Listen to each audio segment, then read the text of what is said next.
nimuhorane n'umukama. Inkuru nziza ya Yezu Kristo nk'uko twayandikiwe na Luka Mweranda.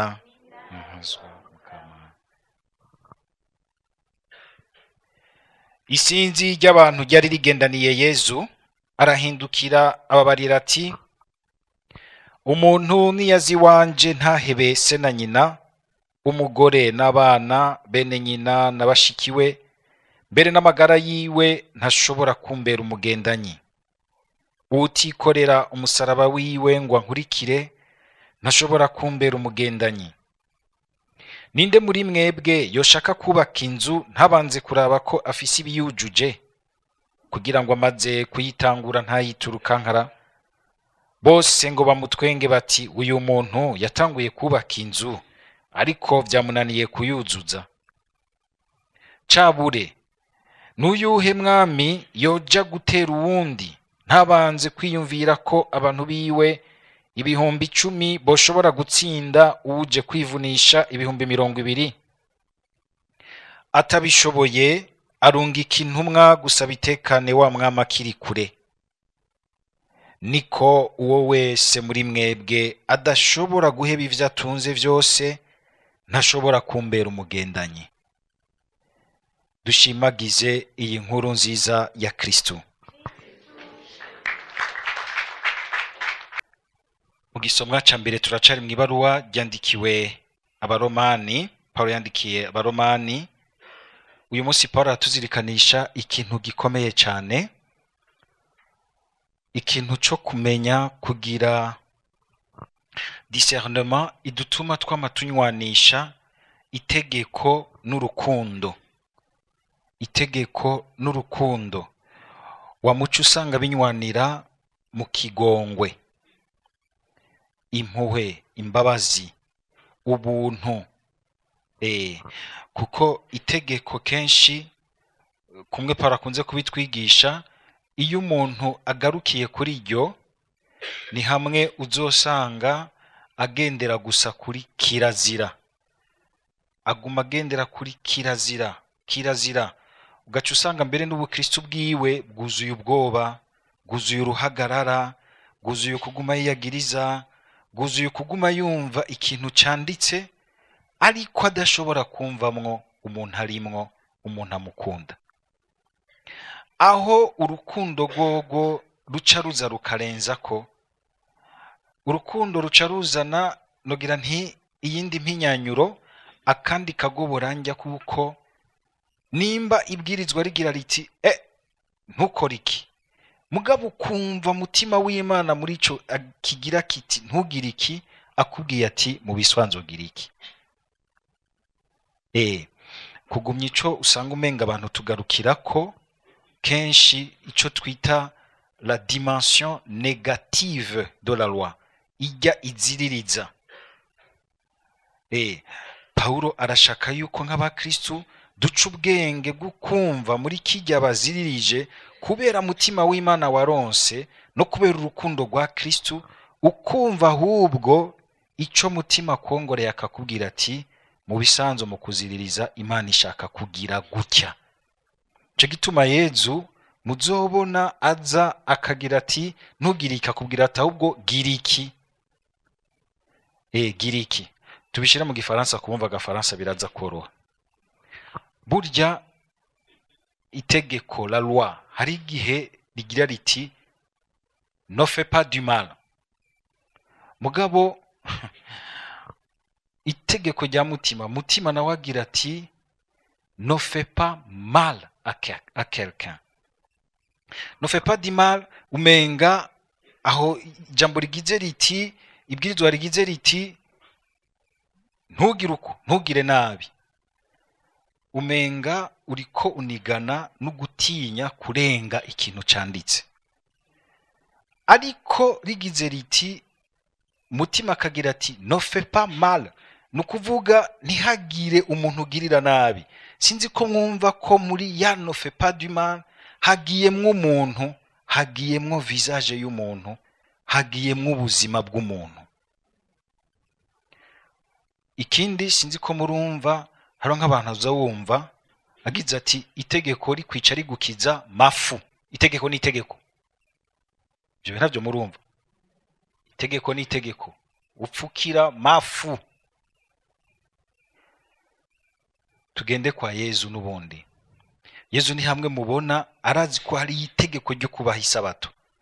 Mugabo kuko we arikurikira mu rukundo afise mu mutima wiwe no mu rukundo afitiye se wiwe afitiye abantu, ntashoka ubwa mbere yitwararika kuzuza icyanditse. Oya, akirabira mu muntu akagiha isura, akumva umutima w'icyanditse. Icyo nico gikunze kutugora. Icyo nico gikunze kutugora, ugasanga tugarukira ku cyanditse, ntiturabe umuntu ari imbere yacu, ntiturabe abantu bari imbere yacu, ntiturabe inyungu ya benshi iri imbere yacu, ntiturabe icyo dutegerezwa gukiza mu rukundo. Kuko kenshi usanga umenga itegeko ni nk'igihaza mutwe kugira ngo ubwenge ntibukubwire biti warenze itegeko.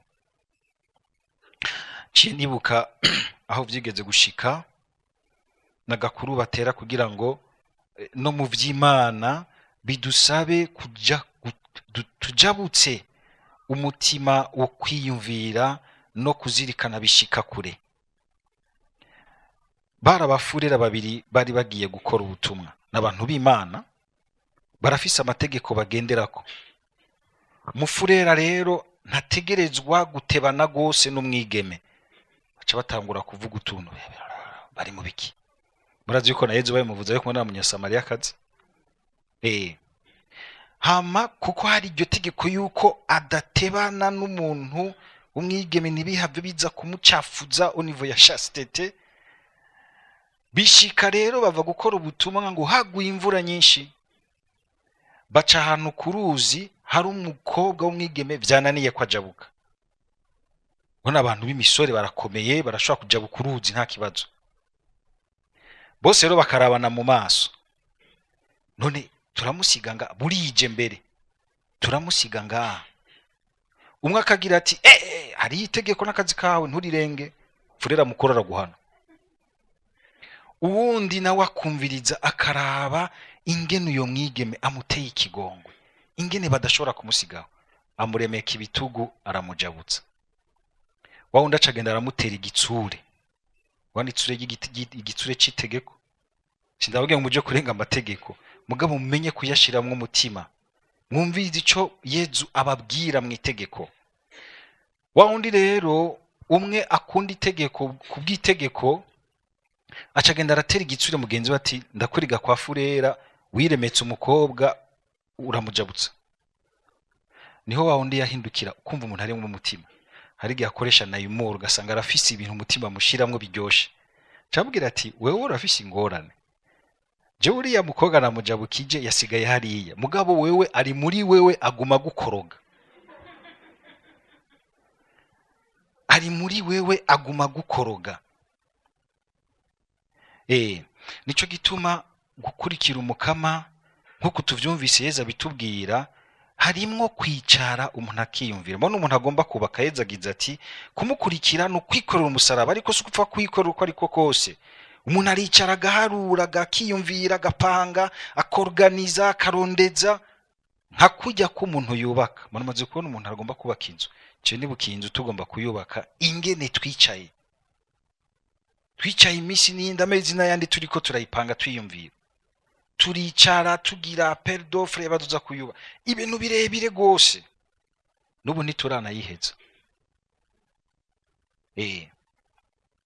Bivuga yuko gukurikira Yezu birasaba kwicara umuntu akadisena kiyumvira agatunganya karinganiza akazaragorora agatambutsa kuko agira ati ndabona aho nshaka gushikana ibintu. Umuntu yubaka rero abafise ahantu ashaka guhiga ihagararo ibintu. Ubwo mu bukristo bwawe urumva icyo ushaka kuba, igihagararo ushaka kugira.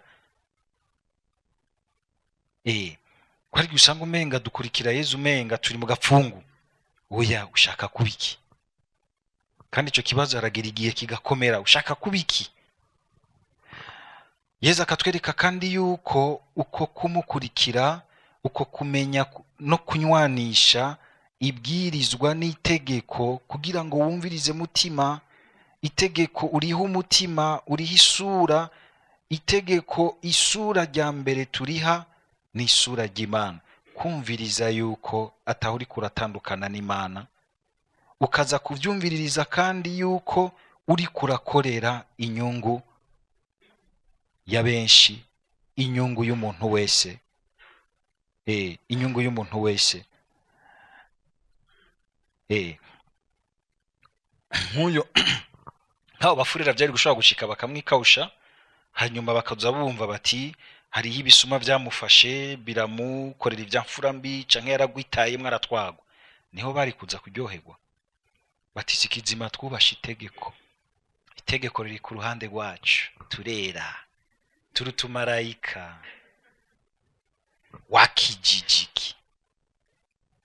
Ndibuka turi mu seminari twiga, baraza baragaruka bakaturimbura kuko batubona, kazomva bakwandikiye nko muri raporo bati uriya mu seminari ari ngaho ntaco yica ntacakiza. Iyo raporo mbi cyane. Ni kuvuga uri kiburirane, uri kintu kitagira iforoma, ntaco yica ntacakiza. Ukabona na Yezu hageze nk'igihe akurikira isabato, akumva ati isabato ntimbuza kugira neza, imbuza ahubwo kugira nabi, ikantegeka kugira neza. Imisi yose ivyo bintu vyame bijana, ukaraba yuko atakibi uri kurakora, ahubwo ko mu vyo uri kuragira uri kugira neza, uri kugira neza. Ariko kandi mu mutima w'umwana w'umuntu hari aho usanga umenga biranigana, ukamenga n'intambara, intambara mu muntu.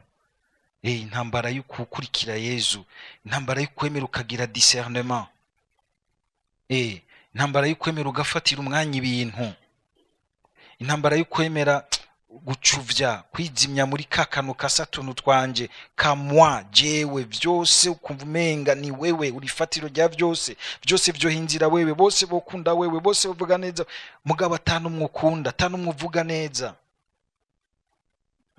Gutsinda iriya kameremere y'impengamiro y'umuntu, kamusanga ni intambara kugira ngo ngaho tuhakurikire Yezu Kristo. Ijya kamere nyene ikivyari ibi byose twumvise, ibi by'ubusambanyi Paulo yavuze, nta rukundo rurimwo, nibiryohera mubiri gusa, ugasanga nta rukundo rurimwo.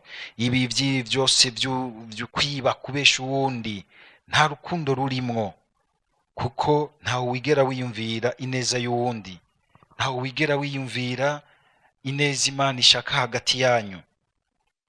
Ni ivyo nyene kumva yuko rimwe rimwe kubirengera, nko muri ibi bihe vya none, muri ubuzima bwa none, usanga abantu turi mu mageragezwa menshi, turi mu bintu vyinshi, abantu baregeranye cyane, umenga hari une certaine promiscuité ituma abantu umenga turabohanye, ntituri. Birasaba rero yuko umuntu yiyumviriza akamenya atanda ategerezwa kwirengera, akagira igiharuro kandi akabona ati sinirengeye kukwirengera gusa, mu giharuro ndiko ndagira iki kintu ndiko ndirengeramwo nzoshika hajya.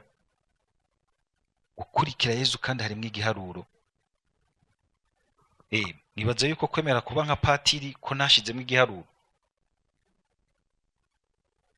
Imyaka 7 8 uharuraba, none abo twarukanye bose kwaruko bafise ibiharuro vyabo, wowe ibiharuro vyawe nibihe? Uzoshika hehe? Ushaka gushika kuki? Rimwe rimwe kwicara kandi no muri Yezu tukagira tuti ko turetse iki, tugomba gukora iki, tugomba gushika he, kugira ngo nitugende mu gapfungu ngo have usanga kuko utamenye yaja niwe ashobora kuzimira, niwe azimira, ugasanga ni intambara. Naha rero Yezu kandi mu kugereranya ukumukurikira yavuze yuko ari nko kugwana, umuntu agenda gutera afise 10,000, mugabo kubera ubwenge n'ubuhinga afise arashobora gutsinda abantu baje kwigwanisha 100,000. Arashobora kuba afise 10,000, mugabo kubera ubwenge n'ubuhinga afise bw'intambara arazi ko hadakora imitsi gusa canke ibigwanisho vyinshi, hakoramwo n'ubwenge n'umutima. Uyu munsi baratubwira yuko mu ntambara zo mw'isi, tugere Kristo, muramaze kuvyumva nko muri Ukraine n'Uburusiya, murumva abantu bahangana cyane ngo n'abarasoda bariko barasana. Oya, hakora ubuhinga, uwufise ubuhinga arakora nka drone izi gatera ikintu, amaradare na yose atanimwe yashoboye kuyibona, nta n'umuntu arimwo, abikomandiriyari. Abikomandiriyari bigomba kuvuga yuko rero no gukurikira Yesu Kristo hari igihe umenga n'intambara nayo nyene burya ihera mu giharuro, mu kuraba uti ndazi ko ibi bishobora gutakara, mugabo nzosanga ibi navyo bihambaye nabishikiriye. Cane cane intambara itoroshe, ikaze mbere gusumba zimwe zabera Rukambasi, zimwe zabera aho mwitenga, ni intambara yo kugwanya wa muntu agumukana Imana muri jewe, ugasanga ntaho ikibanza Imana abandi, ntaho ikibanza nako mu mutima w'Imana, ntaho ikibanza mu mutima wiwe uwundi. Dusaba Mukama kugira ngo iyo ntambara yo kwirengera tubona ico twunguka muri Yesu Kristo, uko kwicara tugaharura tukabona yuko gukurikira Yesu Kristo tutariko turatumwanya, hari byo turiko turunguka, turiko turubaka by'ubwami bw'Imana, mutima yama bitwumvisha kugira ngo duhimbagwe no gukurikira Yesu Kristo n'umutima wacu wose. Amen.